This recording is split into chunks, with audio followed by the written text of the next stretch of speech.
You're listening to the Ask Drone U podcast. You ask, we answer your drone questions. Whether you're here to turn your passion into profit or you simply fly for fun, we're a community of learners and teachers who aspire to achieve greatness.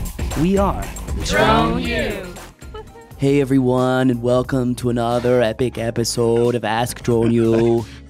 My name is Donald, the real Donald Trump. Is that Donald or Arnold? Sounded a little Arnold. Arnold, and then Donald Trump, the real Donald Trump. Yes, anywho. And I'm just Rob. And this is just episode 678. I think you should run for president. Oh, gosh. Can you imagine what they have to go through? No. I mean, Mother Teresa would get lambasted running for president. She can't handle security. I can't even imagine the things people would come up with about Mother Teresa if she tried to run. I can't even imagine. Well, don't worry. We're not running for president, and Rob isn't running, even though maybe he should. But guys, welcome to another show. We've got a great question today talking about the legalities of furtherance of your business and nonprofits. Do nonprofit entities need to hire 107 pilots or not? That's the topic that we'll be touching on today. I just want to give a big shout out to our friends, the Drone U Elite Pilots, who are working on some big things. We're going to have an Elite Conference here soon, and we're going to be leaving here for Arizona very shortly. Very excited about that. But yeah, I just want to say thank you to everyone who's left a review on iTunes or wherever you listen to podcasts. It really does help other people out. It helps other people learn about the industry, like the Singer case. It helps them learn about things like AirMap and the big issues, security and whatnot. So it's very helpful. And when you help other people out, it tends to make you happy too. So anyway, why don't you just go ahead? Let's get right into it this morning. It is an early morning, but we're going to play this question. And whether it's morning for you or not, well, I guess it doesn't matter because you're still listening to the show. So thank you. That's right. Here we go. What's up, Paul and Rob? My name is Paul as well. I'm from Little Rock, Arkansas. Just recently passed my Part 107, all thanks to you guys. My question is in regards to nonprofit organizations and if they fall under Part 107 regulations. Since a nonprofit is technically not making money, I assume, or furthering their business, how does that work? Basically, I have a friend that works for a video team at a local church, and he is not a 107 pilot, and so I just wanted to give him some good information, and hopefully they will hire me as their certified pilot. Thanks, guys. Paul, thank you for the question. Guys, if you have a question, get it in, askdroneu.com. I love that, though.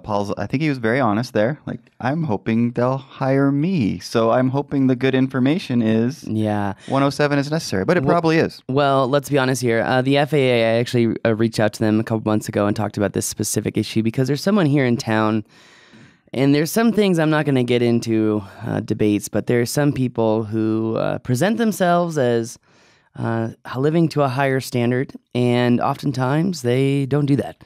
And I have a friend who is in literally the exact same position that this guy is talking about. Is working at a church and doesn't have a 107, but also believes he doesn't need a 107. And this is why I reached out to the FAA and I was like, I want to clear this up. And this was very poignant. There was no doubt in their mind. They're like, if it's the furtherance of a business, if it's the furtherance where essentially a nonprofit is essentially bringing in money and they're presenting stuff, they're bringing in money, whether it's for profit or not. I mean, let's be honest, how most nonprofit operations work. They have a budget. They stay true to that budget. If they have more money than the budget needed, essentially the way that they make that work, because they can't quote unquote take a profit, is by paying their board members or employees more money and increasing their salaries. That's pretty much how it works. So, yeah, the bottom line is there's still a money generating purpose. Exactly. For whatever reason. According to the FAA, you would need a Part 107 certificate to fly for them. It's not something that they can do as a hobbyist. There are a couple people here in town that work for churches and make videos, and they don't have a license, and it really gets under my skin. Because, if you want to fly drones and you're getting paid as an employee, it's furthering of a business.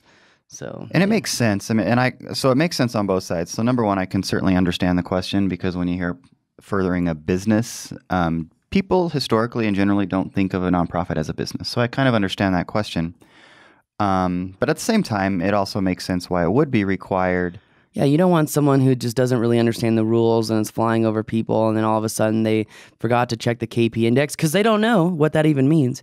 And they took off over a parking structure, and now their IMU is going out and their drone is doing the toilet bowl over a bunch of people, and all of a sudden they hit somebody. And then the FAA and NTSB are going to come in and investigate because it was a drone accident, and they're going to say, okay, well, who was flying? He doesn't have a Part 107, then it's going to be like $11,000 fine for every battery that went up and every like law that he broke. And so, yeah, and I also wonder what kind of risk you're putting the nonprofit in. And True. What kind of culpability are they going to have if something goes wrong? So that's actually a good question because this has been a debate in the Drone U community. Someone had mentioned that there is an active FAA investigation right now where they're starting to go after the clients who hire illegal drone pilots to kind of help out the credibility and authority of Part 107. Yeah, and as we all know, generally ignorance is not a defense against the law, right? No, it is not. What was that guy's, what was that case? Affluenza. Remember that kid? Get it? Affluenza.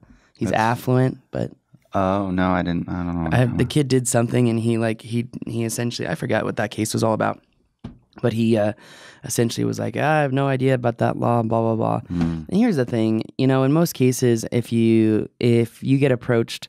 Let's say the FAA, if you're flying drones without a 107, you get approached by the FAA, they're going to slap you on the wrist, they're going to make you get a 107, and that's going to be it. They're very compliant friendly, but if you do things over and over again, or if there's an extreme safety risk and safety hazard, it's going to be a lot more than a little like slap on the wrist. That's interesting. So actually leads me to a question for you, and I don't know if you talked about this with the FAA specifically, but do they track, so if they do give you a warning, and I know there's probably not been a lot of this yet, but if they come out and they see somebody flying in a way they shouldn't without a 107, will they record that somewhere? And so if you do it again... Oh, I'm sure. You think? I'm sure there's a file. I'm sure there's a long file on me, too. I mean, so many people... We got to sneak into the building. And we got to find get out. that file. No, I'm sure they do. Yeah. I mean, these guys... It would surprise they're me, not actually. stupid either. Like, let's be honest, right? We live in the digital age. If you do something stupid, they're gonna reach out to you. They're gonna communicate with you, whether it's email or phone or whatever. There's gonna be a record of it. Sure. And it's not You would think hard so. to go in your email and be like, did I ever talk to Ed before? Well, Ed, last name. Hey, look at that. I already talked to that guy. Yeah, I guess I'm thinking, obviously, if there's a letter or an email or something that goes out that's more official, they're going to have a record of that. I guess I'm thinking of if they're out on a job site or something and they see somebody and maybe it gets reported, so they go out to the site. Maybe they don't even do that, though. Maybe they send letters. I don't know. Well, just I will say, thought. Yesterday, the FAA, I'm really happy with them right now for two reasons. Number one, they put out a plea to Congress to speed up this whole instant authorization system.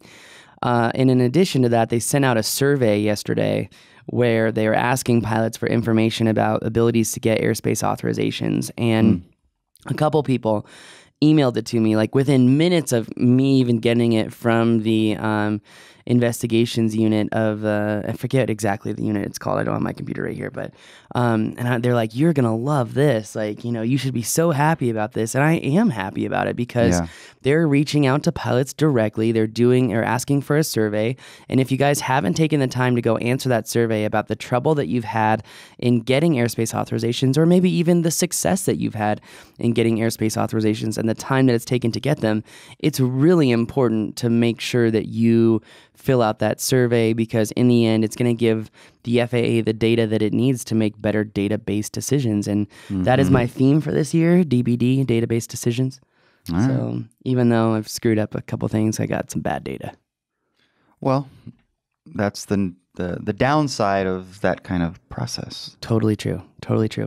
Well, anyway, guys, that's going to do it for us today. If you have a question, please go to askdroneu.com and upload that question. And by the way, just some quick news. They are changing airspace authorizations. So if you've gotten an airspace authorization in the recent weeks, you may have noticed that there was not a map attached to that.